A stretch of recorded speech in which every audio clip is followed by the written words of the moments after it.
Hello, this is Suhail Alavi and welcome to day 3 of your training. You are on solidinternetincome.com and part of watching the 7-day series on how to set up your internet business. Today I'm going to be going through the concept of sales funnel and two important pillars of that, which are capture pages and an autoresponder. I'm going to try to keep this under 15 minutes because YouTube is going to cut me off at that time.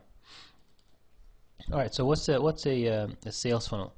A sales funnel is a very common concept in any sales and marketing in any industry.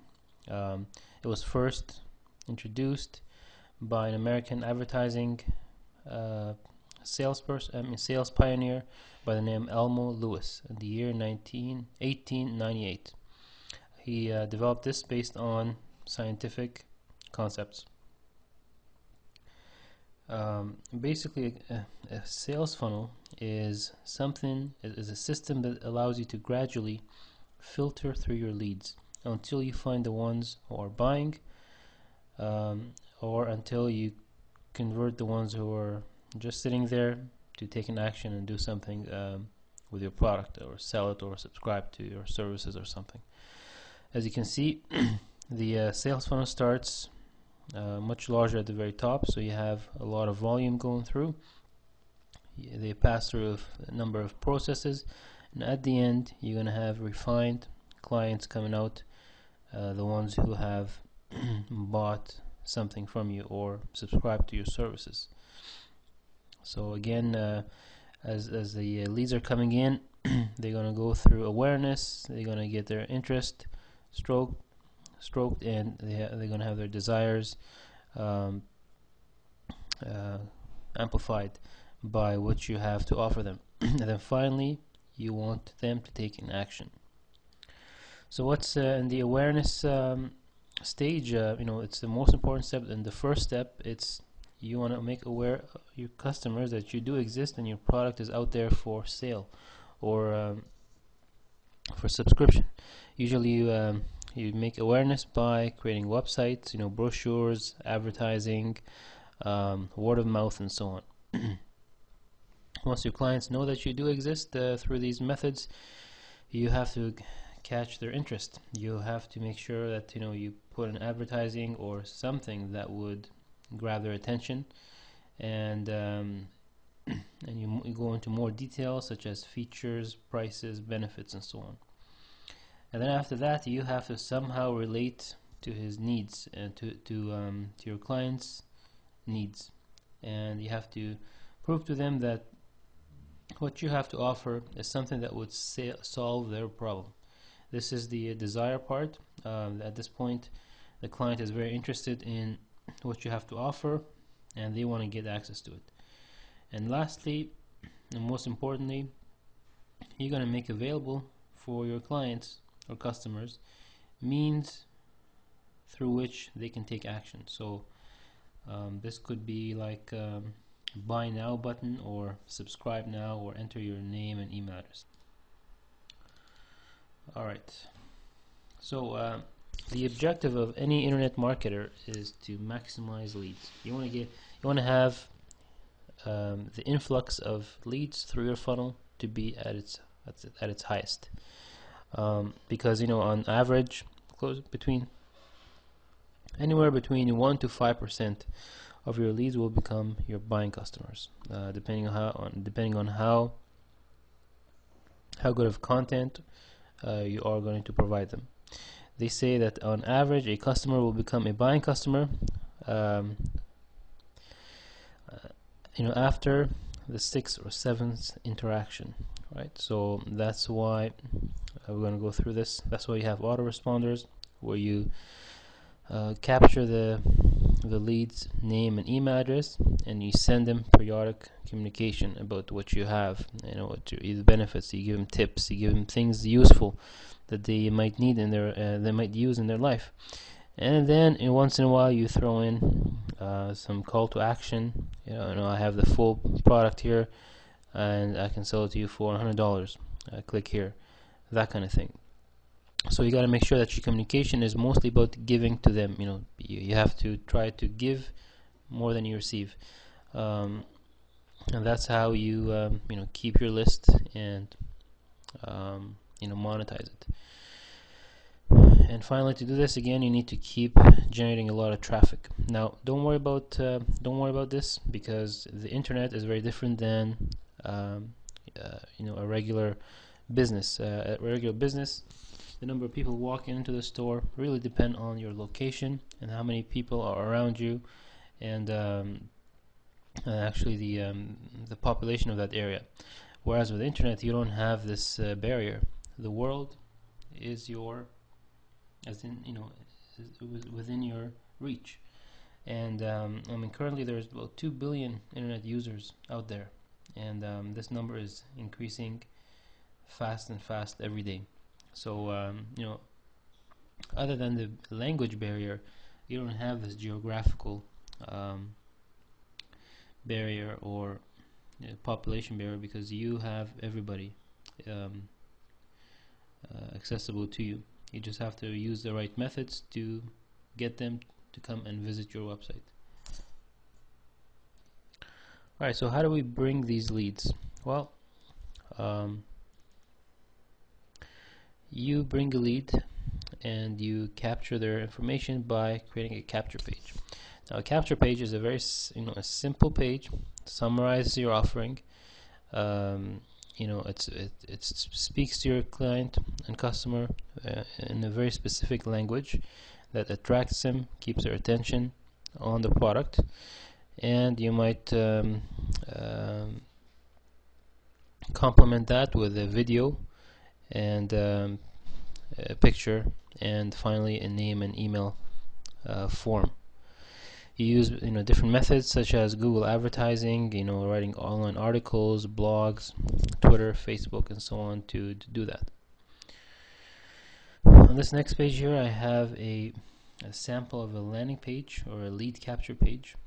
As you can see, it's very different than a regular website page, as in it does not have the navigation bar, all those links, contact us, about us, products. It doesn't have that. It's very simple.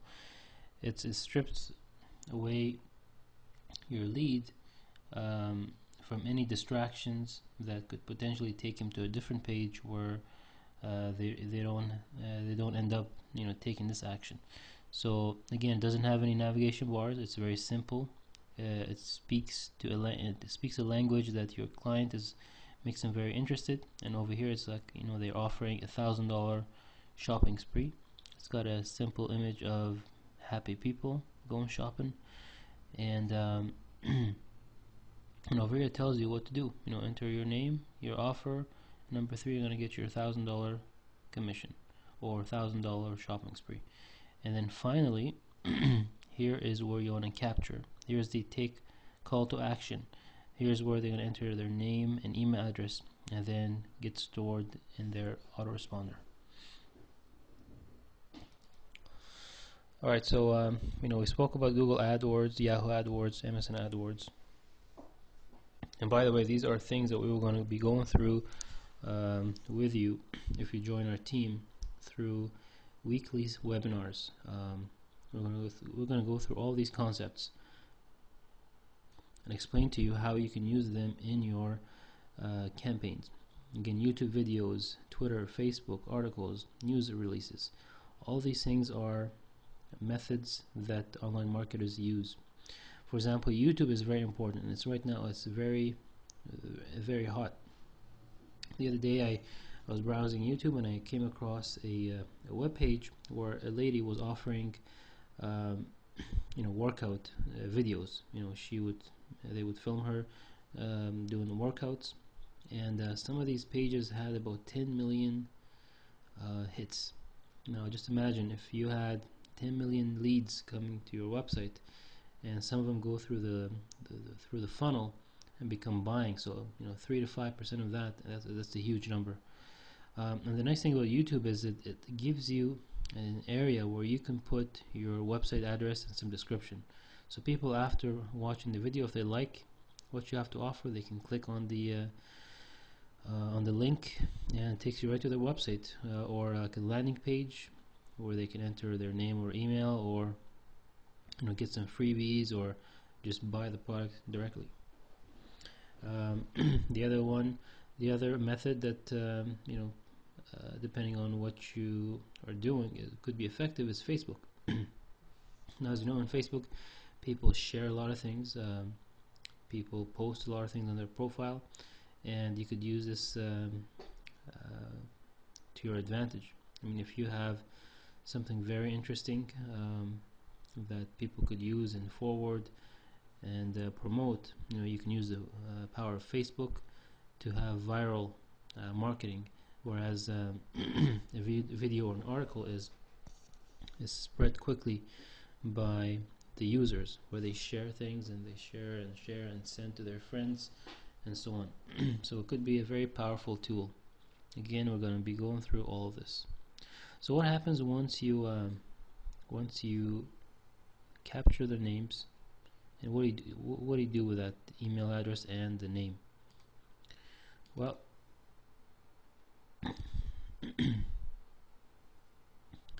what you're going to have to use is something called an autoresponder. An autoresponder is basically an automated email system that takes a list of emails and names and sends periodic emails to them. Just like I mentioned, it takes 6 or 7 times before somebody, a lead, takes an action, buys something. So by having an autoresponder, where you set up the templates and the email messages once, and then you tell it to send them to your list on specified times and intervals, and then so you do this once, and then you put it on autopilot. So as soon as somebody joins, they're going to get the first email, and then they're going to get a second email maybe 2 days later, and they're going to get a third email a few days after that. So as you see, you use autoresponders to keep contact with your leads, and you always want to make sure that you communicate with them at least once a week or twice a week. You want to provide them value. You want to give them information they find useful, and you don't want to give them reason to delete your emails or opt out of it. So you gotta keep them interested.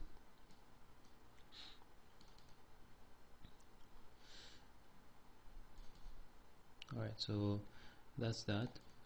Now, autoresponders are actually very important for business automation, both online and offline.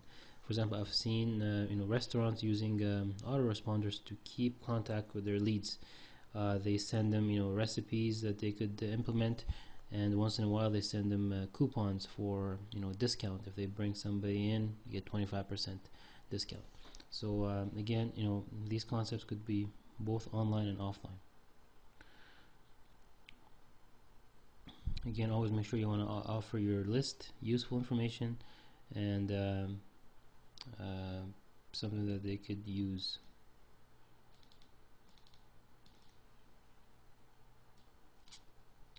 And finally, I just want to put the big picture together and show you. Well, the first thing you want to do is you want to create awareness to your clients that you do exist. You have your product, you have your services out there through a website that you have, and you're going to bring their attention to that through YouTube videos, blogs, pay-per-click, advertising, articles, and Facebook. And then you bring them to a landing page or a lead capture page, where you capture their email and names. And then after that, it flows into an autoresponder. You keep in touch with them, you send them snippets of your product, you give them tips, things of value, and then finally, once in a while, you should remember not to overdo this. Once in a while, you offer them what you have to offer, your product, your service, and so on, and be sure that a percentage of those guys will be buying your product. That's it for the day, folks. I hope you learned something useful from this video. Go ahead, read the rest of the content on the web page, and even if you have to, you can watch the video multiple times. Thank you guys, and we'll see you the next day.